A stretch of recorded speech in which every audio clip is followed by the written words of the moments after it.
જન્માષ્ટમીના તહેવારને લઈને શહેરના મરડેશ્વર મહાદેવના મંદિરે ભવ્ય લોકમેળો ભરાયો, જેમાં મોટી સંખ્યામાં લોકોનું ઘોડાપુર ઉમટી પડ્યું હતું.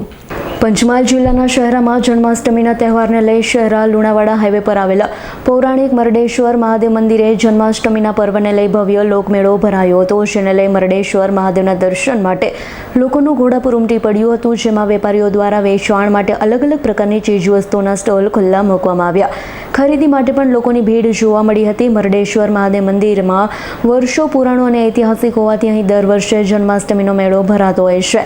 અહીં શહેરા, નગર અને ગ્રામ્ય વિસ્તારના લોકો સહિત બહાર ગામથી લોકો મેળાની પણ મજા માણવા આવતા હોય છે. જોકે મરડેશ્વર મંદિરે ભરાયેલા જન્માષ્ટમીના લોકમેળામાં મંદિરની આસપાસ અડધો કિલોમીટર સુધી મોટી સંખ્યામાં લોકોની અવરજવર જોવા મળી હતી. ઇકબાલ શેખનો રિપોર્ટ, આજ9 ન્યૂઝ, પંચમહાલ. અમારી તમામ માહિતીથી અપડેટ રહેવા માટે જોડાયેલા રહો S9 ન્યૂઝ સાથે.